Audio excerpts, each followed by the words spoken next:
Merong mga sound na maganda, merong nakakagulat na mga sound, like some bad news. At sa atin po ngayong pag-aaral, we're going to have a review from the New Testament. And it's about a very bad news, which also turned into a good news. What fathers bring home can bring prosperity or poverty. Kung anong inuuwi ng mga tatay, ng mga heads of the family sa kanilang bahay, pwedeng good news, pwedeng bad news. Fathers can bring home peace or trouble. Fathers can bring blessings or curses, happiness or sadness. Jairus, a father who took blessings home. Yan po ang ating pag-aaral. Heavenly Father, we thank you that you take us home with you and that you allow us to bring home blessings from you. As we partake of your word today, O God, we ask you to please give us peace.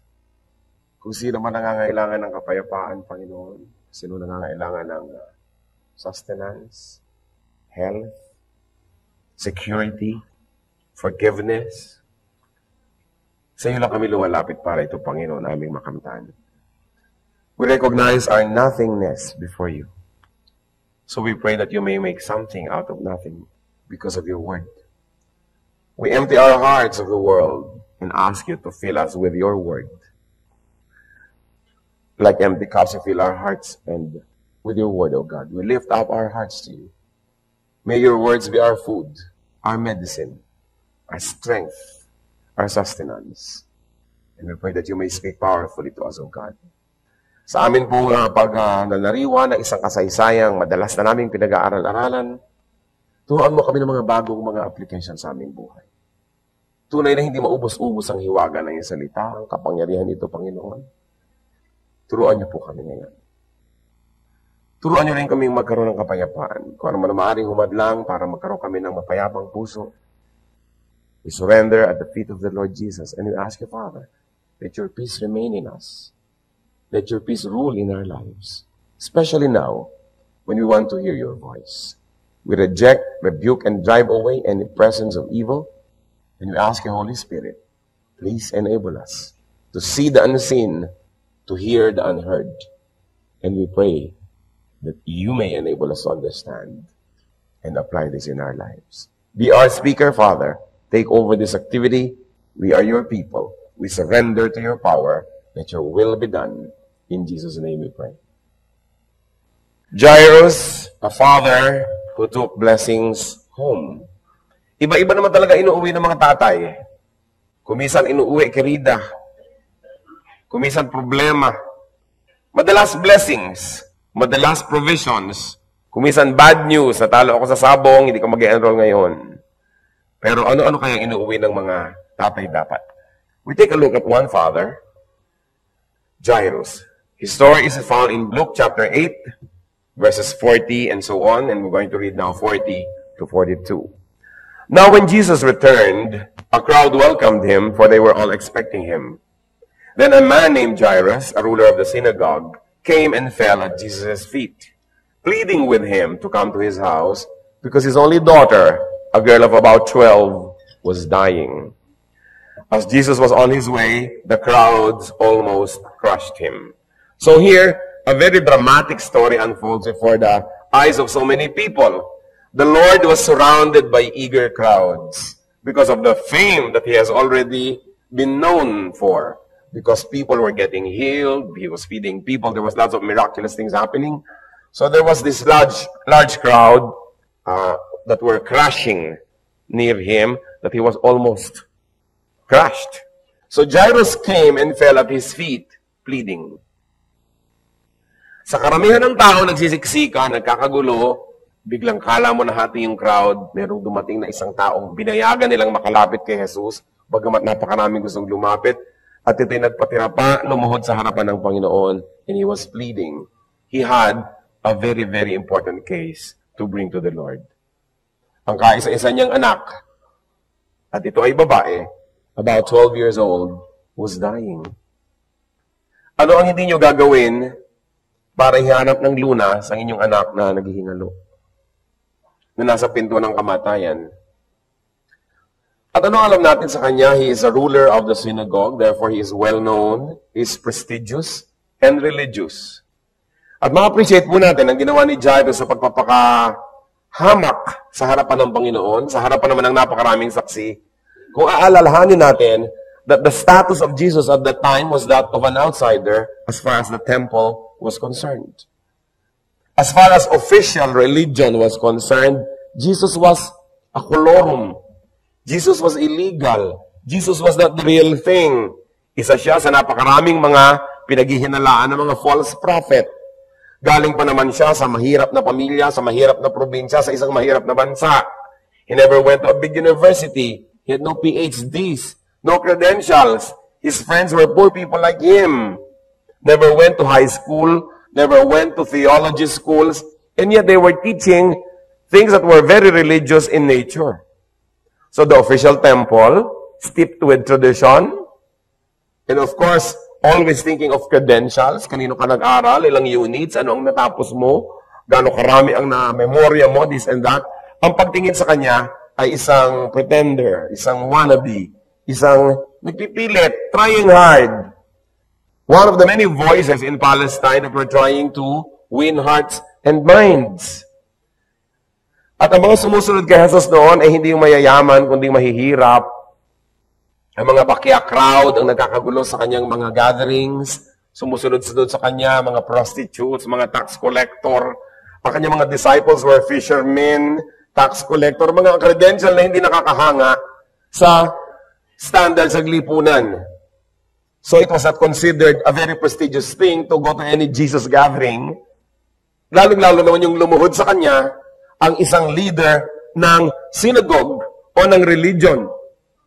Siya ay ruler ng isang local church doon sa bayan na yon. Tinitingala, kinikilala, pagkatapos yung pala, luluhod-luhod sa harap nitong si Jesus of Nazareth.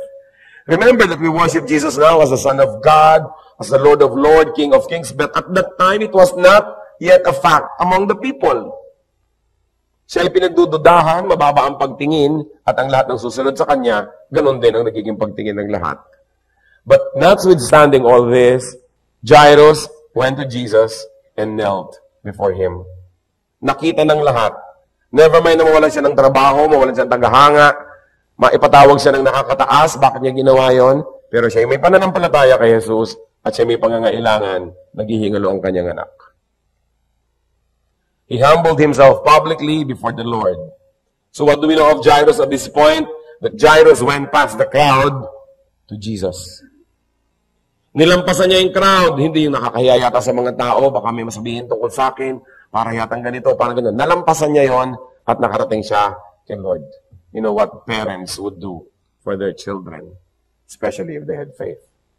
So, sinusundo niya, sumama po kayo sa akin at ang aking anak na dalagita ay naghihingalo. The Lord went on the way to Jairus' house. At habang namang sila ay patungo doon, lalong dumami ang mga taong curious. What do we know about the Lord? Sa konting mga pangyayaring ito, may nalaman tayo kung kay Jairus, meron din tayong nalaman doon kay Lord, that the Lord accepts people's invitations. Kung siya ay niyayaya, siya ay pupunta. Sabi sa John 6:37, all that the Father gives me will come to me. And whoever comes to me, I will never drive away. Wala daw siyang itataboy na lumalapit sa kanya.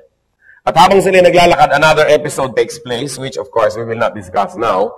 And let's jump to the continuation of the story, Luke 8:49-50. While Jesus was still speaking, someone came from the house of Jairus, the synagogue ruler. Your daughter is dead, he said. Don't bother the teacher anymore. Hearing this, Jesus said to Jairus, don't be afraid. Just believe, and she will be healed. So a messenger came. Papunta na sila doon sa bahay, may sumalubong, galing sa kanyang bahay. Jairus, being a ruler of the synagogue, must have been a rich man, or richer than the others. And it was common practice then, as it is now, even in this country, na kung may kaya ka, nandyan yung mga kamag-anak mo nakapaligid sa iyo, nakatira kayo sa isang compound, ikaw yung dato ng lahi, Papakain ka, nagpapaaral, tumutulong, ganyan-ganyan. So, it is not impossible na ganun ang situation ni Jairus. That there were people who lived in his compound, and a lot of them, mostly relatives, and mostly, they also behaved like servants. That was the tradition. Kasi, siyempre, merong nangunguna, siyang sumasagot sa lahat ng mga gastos, siyang nasusunod. So everybody gives you extra respect because of the care that you give them. Then one of these people came at sinabi, "Your daughter is dead." Pero pa ba namang sasakmalak na madinig na balita kaysa dyan? Yung namatay na ang iyong anak. Sabi, don't bother the teacher anymore. Ito po mga sentences na to loaded. It is possible that the family of Jairus was not in favor of Jairus going to Jesus and bringing Jesus to their house. Bakit?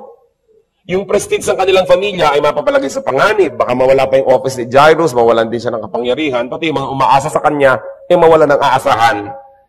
Kaya maaaring hindi nila gusto na si Jesus ay makarating sa kanilang bahay. Kaya bagamat totoo, kamamatay-matay pa lang siyempre ng bata, kalalagot-lagot pa lang ng hininga, malay naman nila kung bumalik yun o himapay lang. Pero sabi niya, huwag mo lang papuntahin sa bahay. Huwag na natin siyang abalahin. Total, patay na ang bata. Hindi natin alam how sincere this messenger is, but what we know is, the messenger was trying to stop Jairus from bringing Jesus home. He was very presumptuous also. Hindi na lang siya magbalita na namatay na po. Sasabihin pa niyang, huwag niyo nang dalhin sa bahay ang teacher. Yung nagdidirect pa siya ng gagawin nung pinagsalitaan. Hindi niya hayaan yung tao mag-decide kung anong gagawin. Sabihin lang niya kung ano yung news. Maraming tao ganyan eh.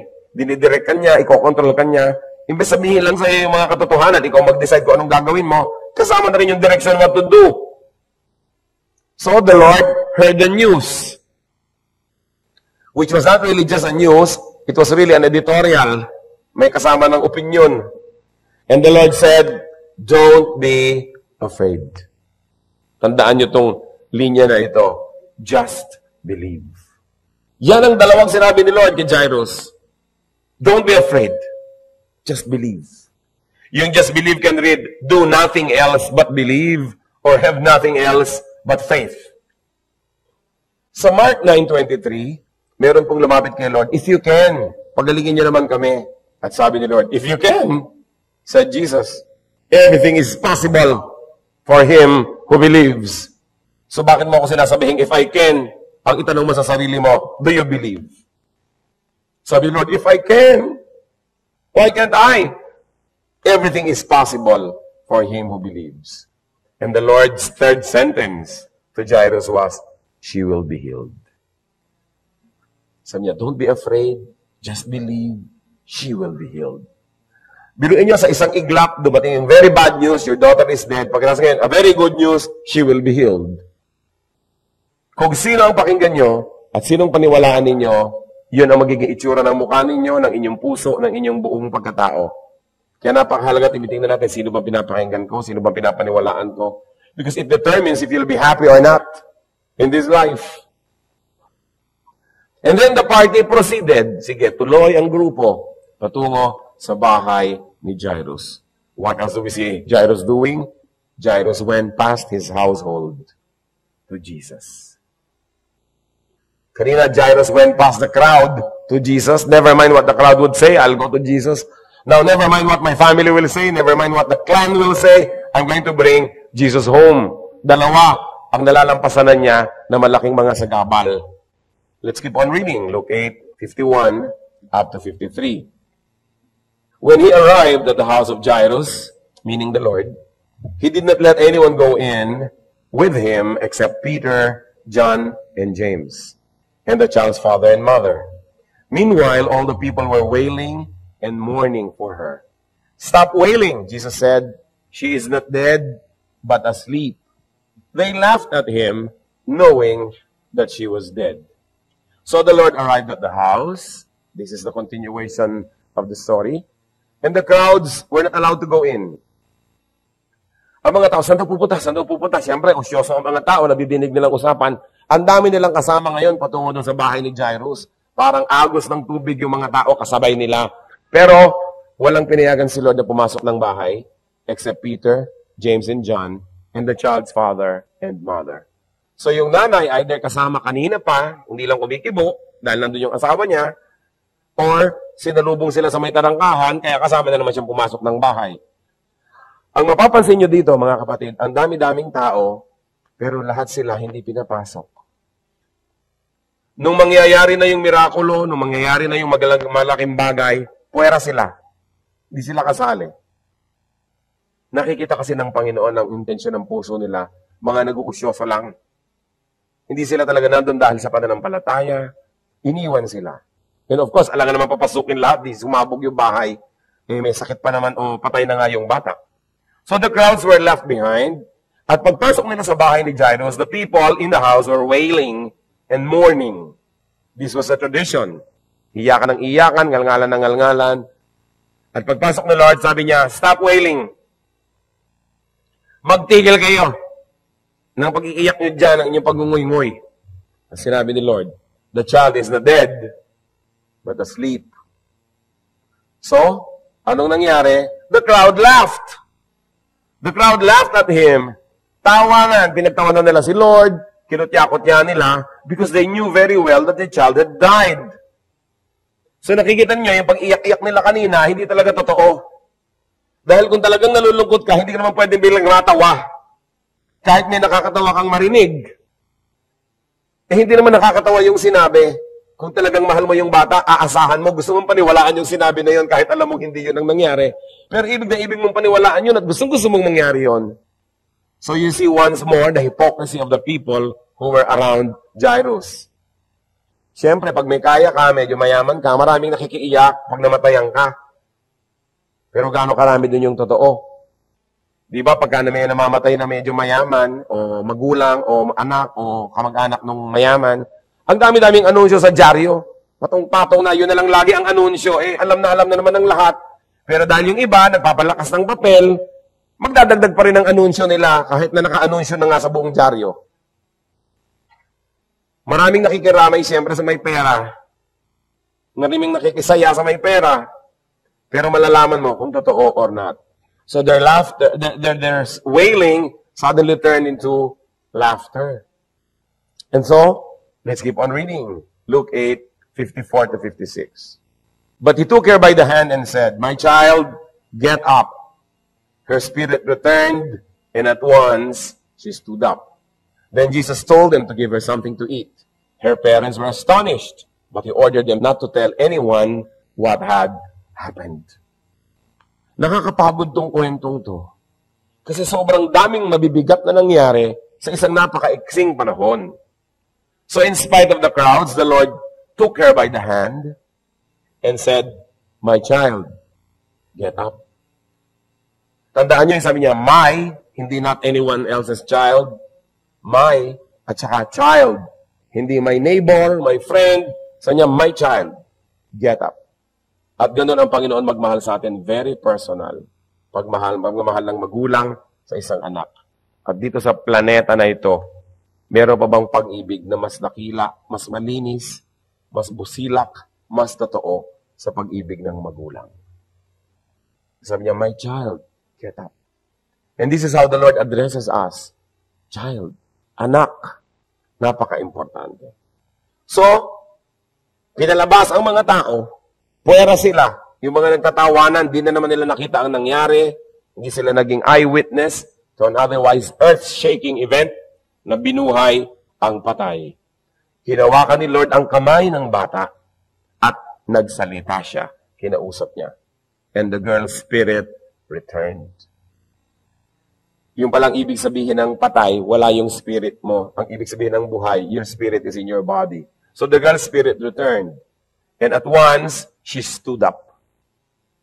Dali-daling bumangon ang patay. Siguro, kaya rin hindi pinapasok yung mga tao at pinalabas pa nga yung mga nagtatawanan, hindi nagkagulo, nagrayot kung biglang bumangon tong patay para kayo nanonood ng pelikula ni Dolphy. Di ba? Lagi ng mga pelikula nila may lamay, biglang tatabangon yung patay, takbuhan lahat ng naglalamay. Ganito yung nangyari. May tatanong ako sa inyo, kung nandun kayo, tatakbo ba kayo? May balot ng ampanyo yung tao dito, Dahil siyempre, namamatay na kanganga, kaya tinatalian.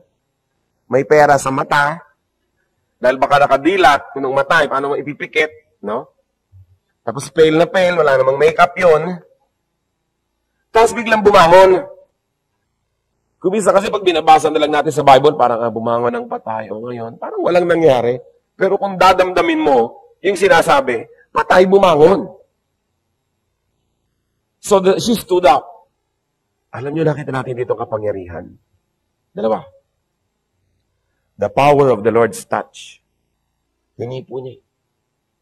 And the power of the Lord's word. Pinagsalitaan niya.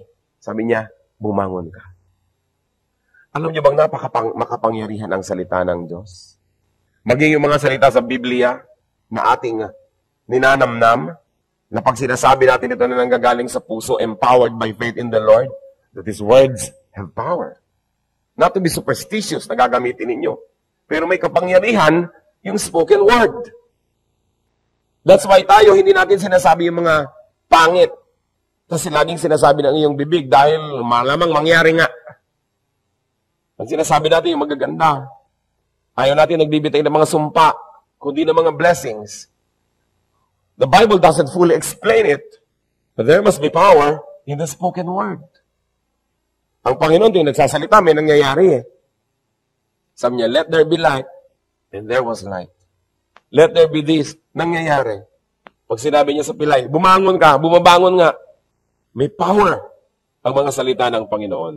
1 John 1:1, that which was from the beginning, which we have heard, which we have seen with our eyes, which we have looked at and our hands have touched, this we proclaim concerning the word of life. So, ang pagde-describe sa Panginoon, word of life. Kasi yung word niya, nagbibigay ng buhay. Have you received the word of life? Yung salita ng Diyos na nasa Biblia, nakakain ba natin araw-araw? Nagkakaroon ba tayo ng ganong power, ganong energy, ganong strength?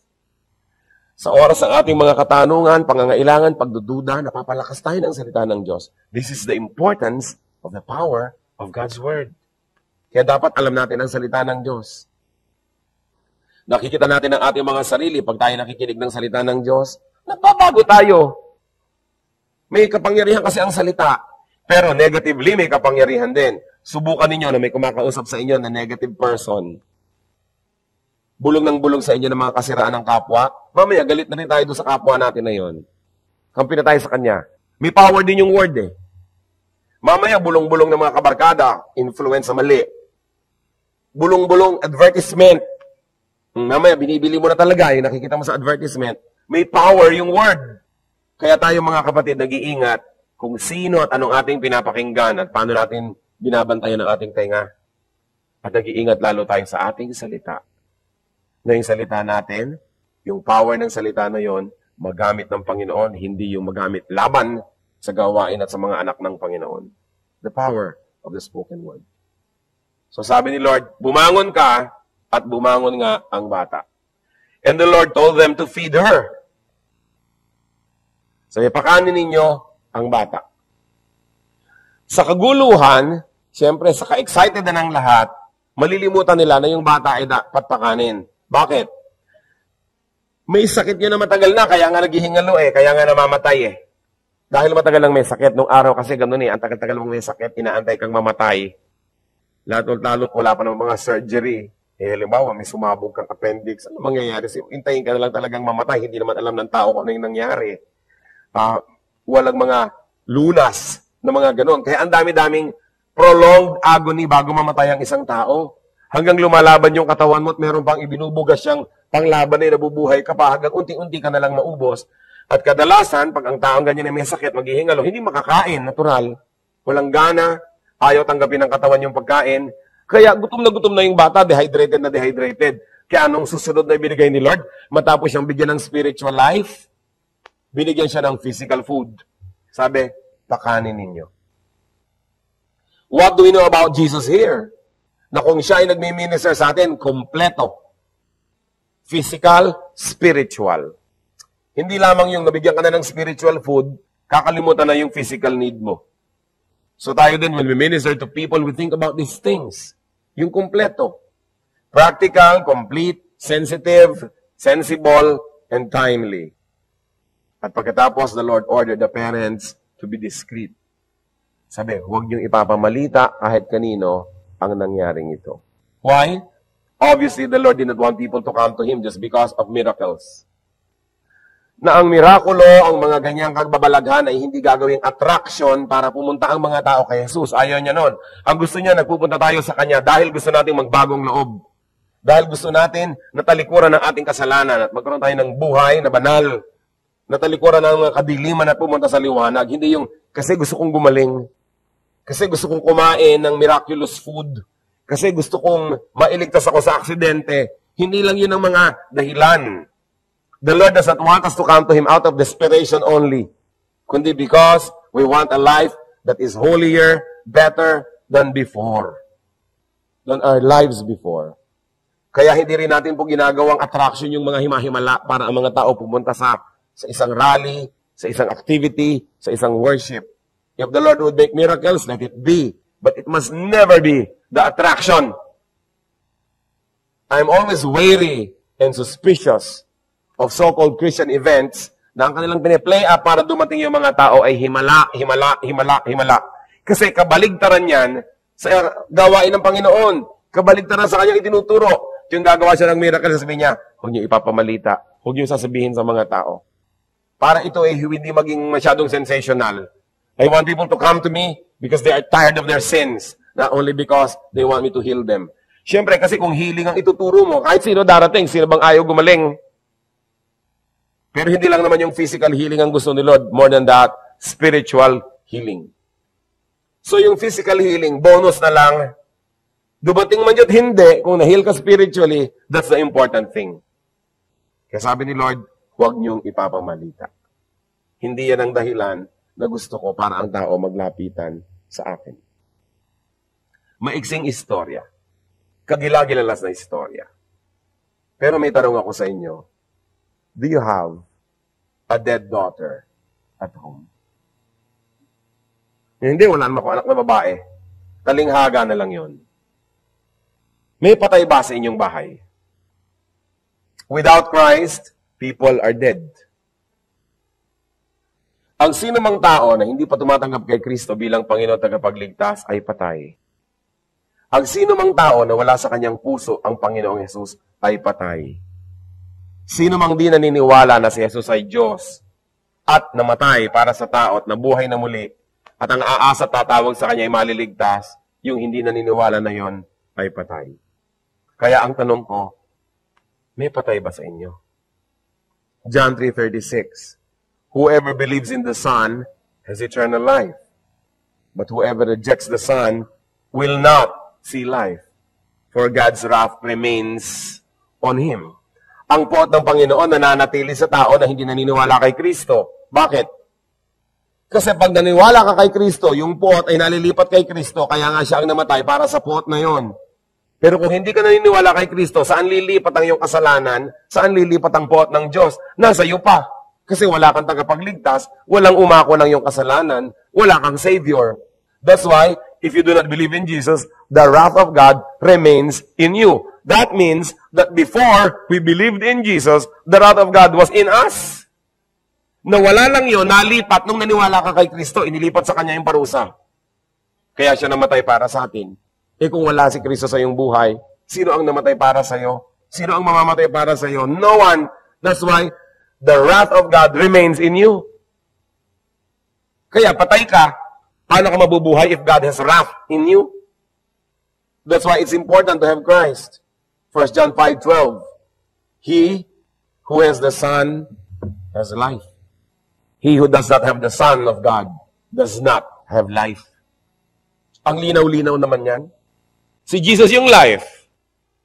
Pag naniwala ka sa Kanya, kukunin niya yung death mo kasi you are dead in sin. Papalitan niya yung life niya. At yung death mo, naging Kanya, kaya siya yung namatay. Kaya nung naglalakad si Lord, sabi ni John sa kanyang mga followers, look, the Lamb of God that takes away the sins of the world. Tanong, how does the Lamb of God, how does Jesus become the Lamb, the offering? Alam nyo kasi yung mga lamb, pagka i-offer nun sa Israel, hahawakan nyo sa ulo. Inililipat ko sa iyo ang mga kasalanan ko. Inililipat ko sa iyo ang kasalanan ng buong sambahayan ko. Nasa iyo na, patayin na, tsak, pinatay ang tupa. Siya ang namatay dahil sa kasalanan namin. Yun yung ritual sa Israel. Pero siyempre, yung ritual na yon ay isa lamang pahayag, isa lamang na preview nung totoong mangyayari. Hindi talaga totoong lumilipat sa tupa yun. Nagkakaroon lang yun ng bisa kung nananampalataya yung gumagawa ng ganong ritual doon sa darating na tunay na tupa ng Diyos, kordero ng Diyos, Lamb of God, na ililipat natin yung kasalanan natin sa Kanya at mamamatay siya, naligtas tayo. Kung hindi ako naniniwala doon, kahit ulit-ulitin ko lang ulit-ulitin itong ritual na ito tungkol sa tupa na to, hindi rin talaga lumipat yung kasalanan ko. Nagkakaroon lang ng effect yung ritual kung meron siyang tunay na kahulugan. Parang graduation, nakatoga ka, meron kang class ring, yun naman pala, yung biodata mo, wala pang grade, wala pang laman. So, hindi totoo kang gumraduate. Yung ritual, without the true meaning, is nothing.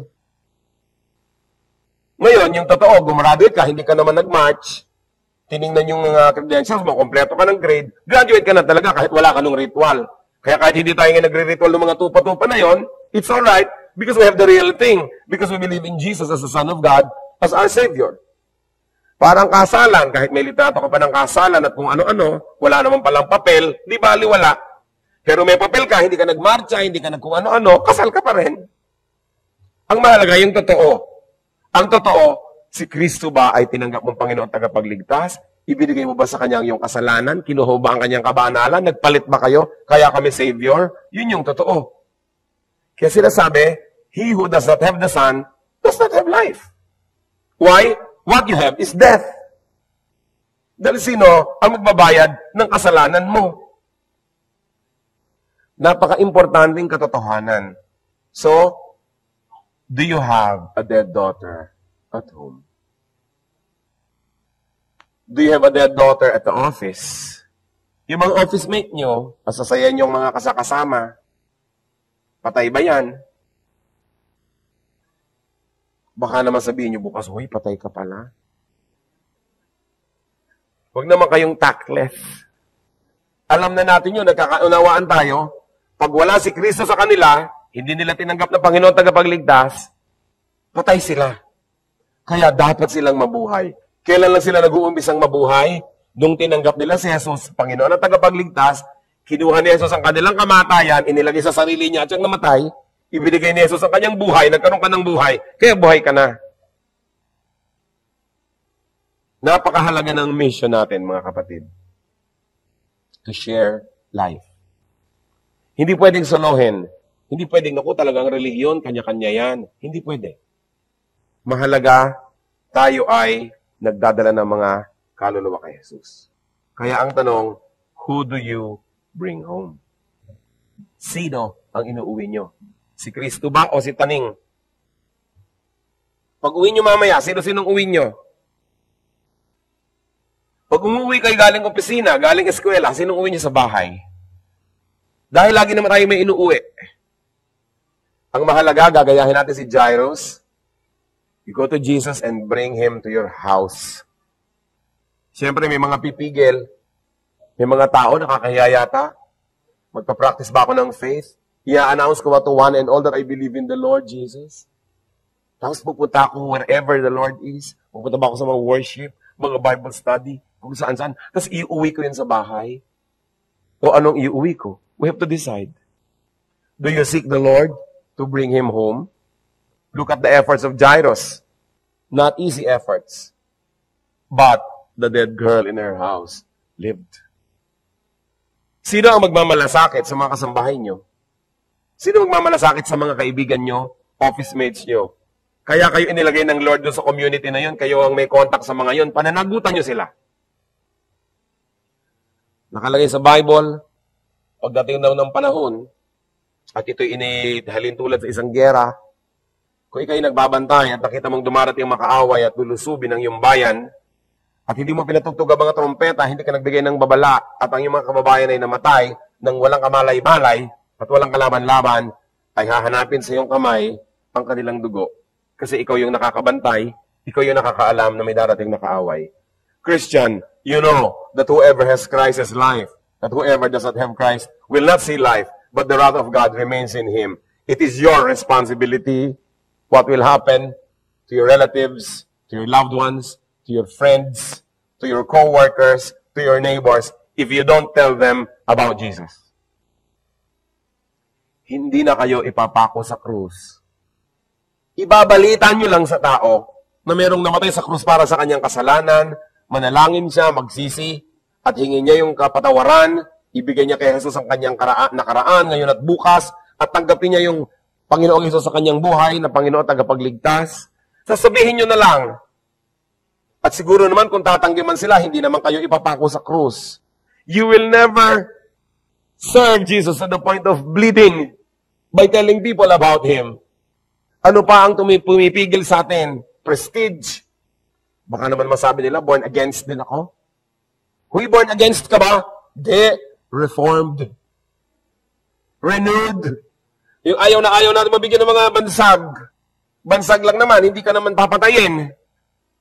Hindi ka makapag-share para ka, baka hindi ka naman imbita sa party. Baka mapagsabihan kang square, hindi ka na cool, kung ano-ano pa. Tingnan yung ginawa ni Jairus.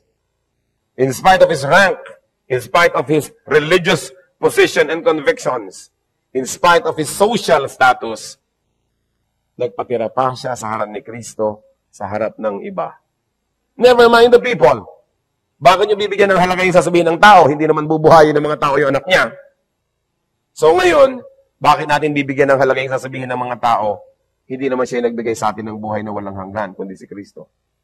At hindi naman sila yung patuloy na magliligtas sa atin sa mga panganib. Sometimes we become men-pleasers to the point that we forget na sa Diyos tayo may utang na loob at hindi sa mga taong ito. Well, we always want to be sensitive to people and we don't want to be tactless. But if you have to make a choice, dapat clear yung choice natin that we have to serve God and we have to speak for God and that we have to make a stand for God. So ang tanong, do you have a dead relative somewhere? Who are your relatives that drive Jesus away? Sino yung mga tulad ng messenger? Huwag mo nang iuwi sa bahay ang teacher. Useless. Huwag na lang. Makikita pa tayo ng mga kapitbahay. Pag-uusapan pa tayo. Inconvenient. Huwag na. At kung itatanong pa natin sa ating sarili, do you give your children spiritual and also physical food? Bisa naman yung mga magulang, puro physical na lang binabigay sa anak, wala nang spiritual.